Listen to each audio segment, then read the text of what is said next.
이사야서 59장 1절부터 8절까지입니다. 다 같이 함께 읽겠습니다. 시작.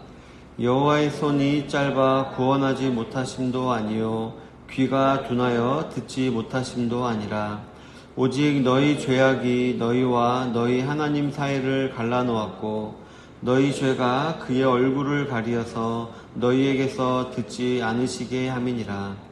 이는 너희 손이 피해 너희 손가락이 죄악에 더러워졌으며 너희 입술은 거짓을 말하며 너희 혀는 악독을 내밀어 공의대로 소송하는 자도 없고 진실하게 판결하는 자도 없으며 허망한 것을 의뢰하며 거짓을 말하며 악행을 잉태하여 죄악을 낳으며 독사의 알을 품으며 거미줄을 짜나니 그 알을 먹는 자는 죽을 것이요 그 알이 밟힌즉 터져서 독사가 나올 것이니라. 그 짠 것으로는 옷을 이룰 수 없을 것이요 그 행위로는 자기를 가릴 수 없을 것이며 그 행위는 죄악의 행위라. 그의 손에는 포악한 행동이 있으며 그 발은 행악하기에 빠르고 무죄한 피를 흘리기에 신속하며 그 생각은 악한 생각이라. 황폐와 파멸이 그 길에 있으며 그들은 평강의 길을 알지 못하며 그들이 행하는 곳에는 정의가 없으며 굽은 길을 스스로 만드나니 무릇 이 길을 밟는 자는 평강을 알지 못하느니라. 아멘. 오늘은 본문을 중심으로 해서 우리와 하나님 사이를 막는 죄, 우리와 하나님 사이를 가로막는 죄라는 제목으로 하나님 말씀을 나누기를 원합니다. 본장의 앞부분인 58장에서 하나님께서는 헛되이 금식하는 이스라엘 백성들을 책망하셨었습니다. 잘 아시다시피 이스라엘 백성들은 선민의식으로 가득 찬 민족이었고 또 문화적이기도 하고 또 이제 종교적인 그런 민족이었습니다. 그렇기 때문에 그들은 개인적으로나 민족적으로나 어려운 일이 생겼을 때 옷을 찢고 죄를 뒤집어 쓰고 금식을 하는 것은 다분히 간습적으로 의례적으로 습관적으로 하는 것이었습니다. 따라서 이스라엘 민족은 이사야 선지자의 예언을 듣고 뭔가라도 하는 척을 해야 한다라고 생각했던 것 같습니다. 아니면 실제로 바벨론의 위협이 가까이 다가온 것 같습니다. 그래서 이스라엘 백성들은 그들의 선조가 하던 대로 그대로 마음은 없이 행동으로만 이제 옷을 찢고 머리에 죄를 뒤집어 쓰고 금식을 했던 것이었습니다. 하지만 금식을 해도 이사야 선지자의 예언, 즉 이스라엘 백성들을 책망하는 예언은 그치지 않았고요. 그리고 바벨론의 위협이 그치지 않았던 것 같습니다. 그래서 그들은 이제 금식을 하던 행위에서 이제 하나님을 원망하는 것으로 이제 그들의 행동이 바뀌게 되었습니다. 그러자 이사야는 그들을 향해 다시 한번 말을 합니다.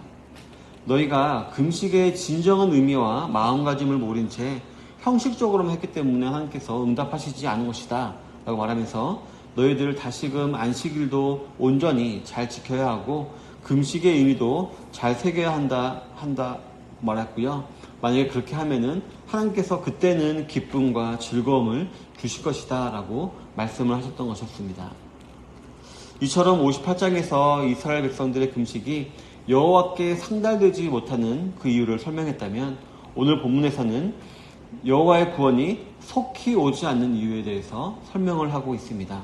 어떻게 보면 이 말은 책망으로 들리기도 하는데요. 먼저 1절에 보면 여호와의 손이 짧아 구원하지 못하심도 아니요 귀가 둔하여 듣지 못하심도 아니라 라고 기록을 하고 있습니다. 오늘 본문은 그저 하나님의 선지자가 하나님의 전능하심에 대해 설명하는 그냥 평범한 그런 말로 들리기도 합니다. 하지만 실제로는 그렇지 않았는데요. 오늘 본문 1절은 그동안 이스라엘 백성들이 하나님께 원망하되 어떻게 원망했는지의 그 내용을 우리에게 알려주고 있기 때문입니다. 먼저는 이스라엘 백성들은 하나님의 손이 짧다라고 원망했었습니다. 즉 하나님의 능력이 부족해서 우리를 구원하지 못하는 것이 아니냐라면서 하나님의 전능성을 이들은 의심하며 하나님께 불평했던 것이었습니다.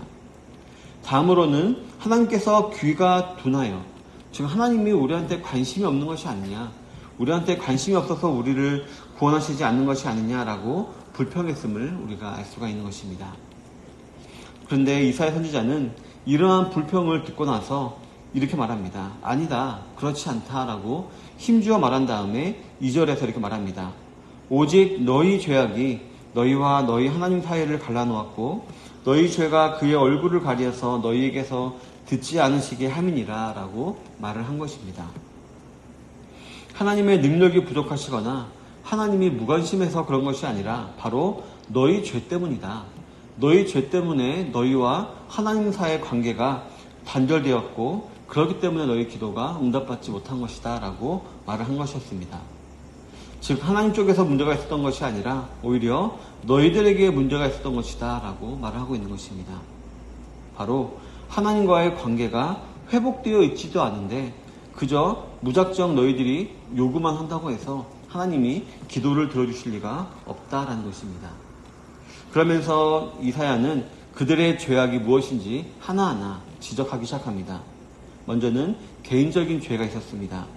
본문 3절에 보면 이는 너희 손이 피해 너희 손가락이 죄악에 더러워졌으며 너희 입술은 거짓을 말하며 너희 혀는 악독을 내밀어 라고 기록을 하고 있습니다.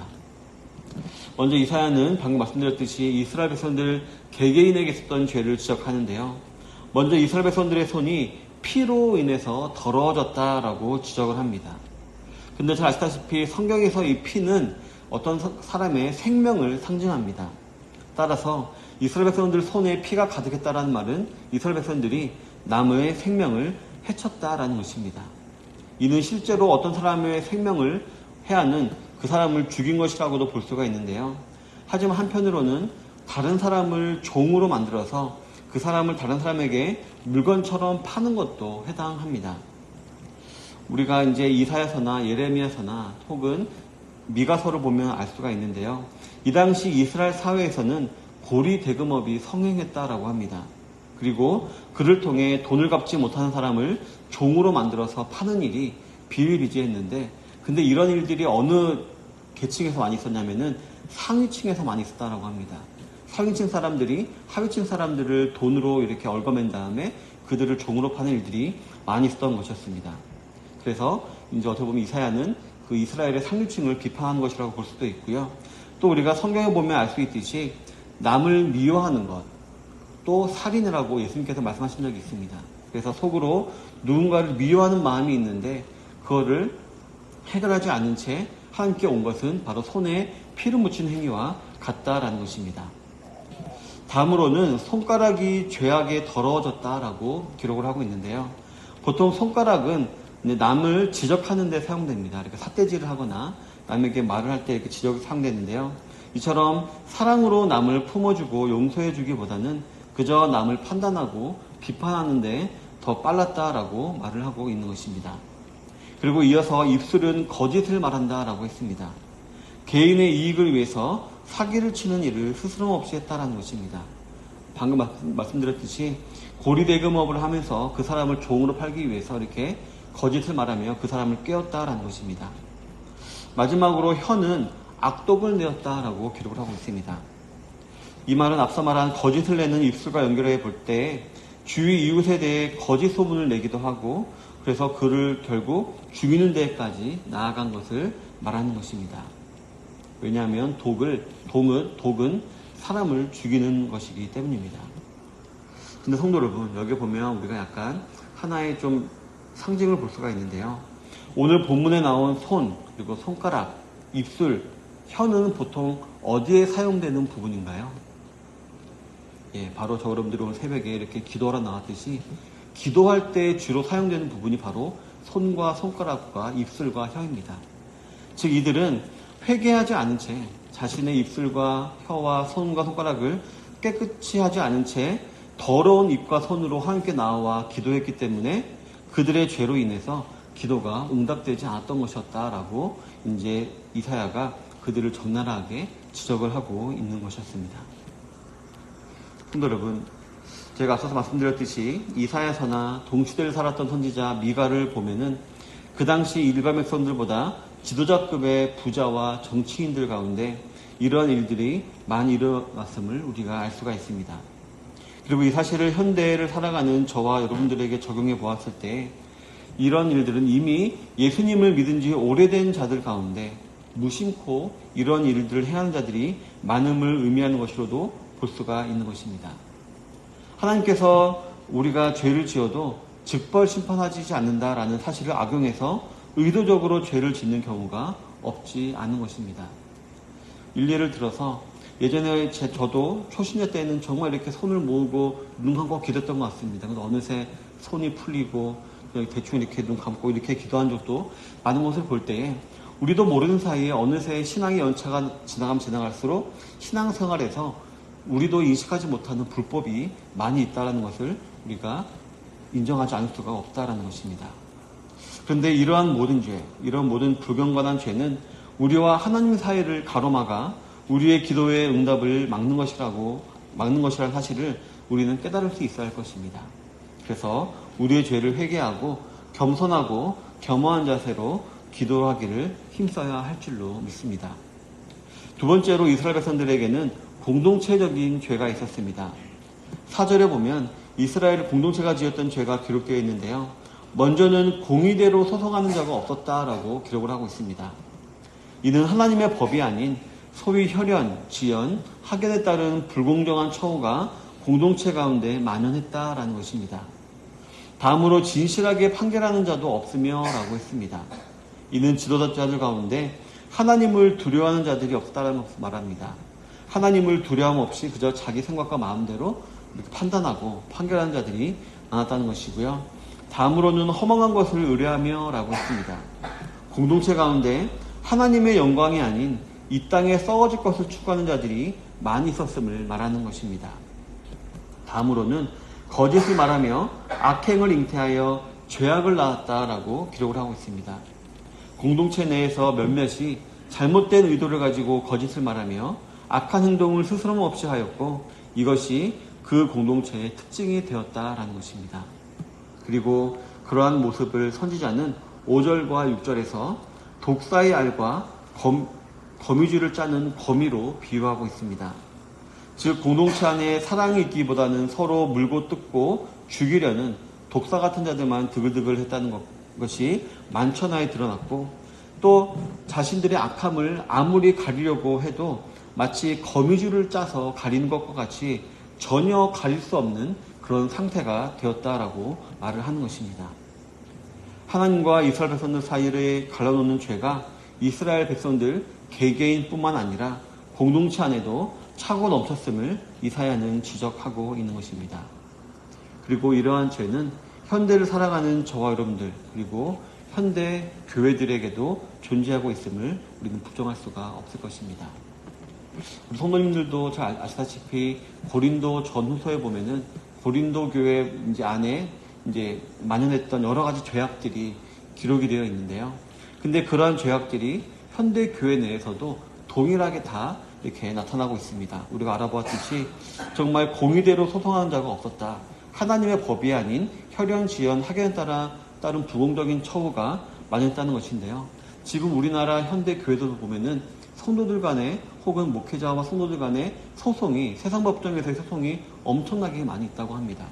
하나님의 법으로 해결하는 것이 아니라 이런 법들로 세상 법으로 해결하는 이런 일도 참 많이 있고 또 우리 목사들 가운데서도 하나님을 두려워하는 자들이 없이 정말 자기 마음대로 행하는 애들이 참 많이 있고 또 하나님의 영광이 아닌 이 땅의 것, 썩어질 것을 추구하는 것.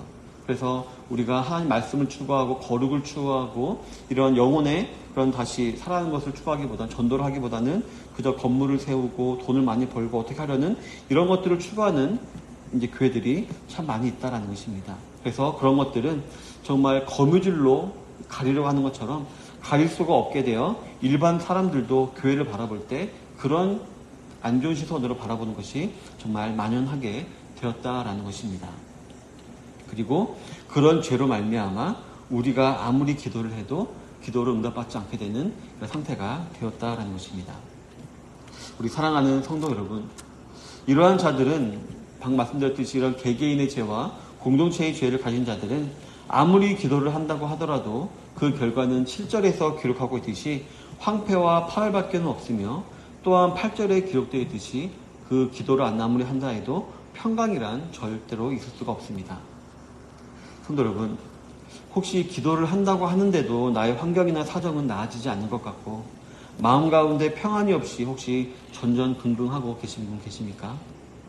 오늘 말씀을 통해 혹시 나에게도 또 내 주위와 우리 교회에도 이러한 회개치 않은 죄가 있는 것은 아닌가라고 한번 살펴보는 시간이 되시길 바랍니다.